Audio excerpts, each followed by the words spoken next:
Hi guys, welcome to my vlog. My name is Cassie. My name is Christy. My name is Julia. My name is Princess. My name is Myra. My name is Lothar. My name is Kirby. And we are the Gapor. And we are again for another vlog.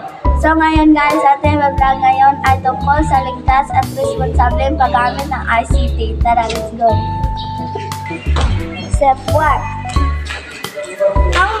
Ang paggamit ng ICT para sa cyberbullying o pag-alis posta online ay hindi dapat palakasin at kailangan labanan.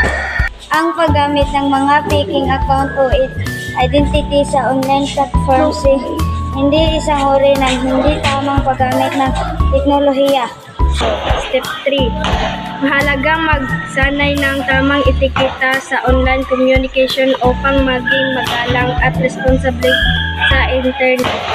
Step 4. Ang paggamit ng software ay predicted o walang lisensya ay hindi labag sa batas.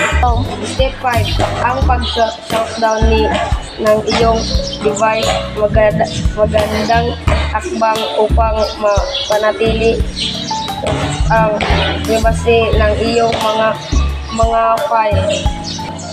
Step 1. Ang paggamit ng ICT para sa cyberbullying o pag-alis ng posta online ay hindi dapat palangkasin at kailangan labanan. Ang paggamit ng mga faking account o identity sa online platforms ay hindi isang uri ay hindi dapat tamang paggamit ng teknolohiya. Step 3.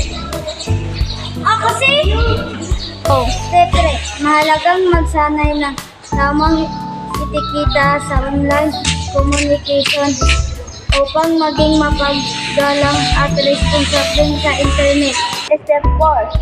Ang paggamit ng software created o walang lisensya ay hindi labag sa batas. Step 5. Ang pag-shutdown ng iyong device kapag tapos na itong gamitin ay isang magandang hakbang upang mapanatili ang privacy ng iyong mga file. Dito na po nagtatapos ang aming vlog. Huwag kalimutan mag-follow, like, share. Bye-bye!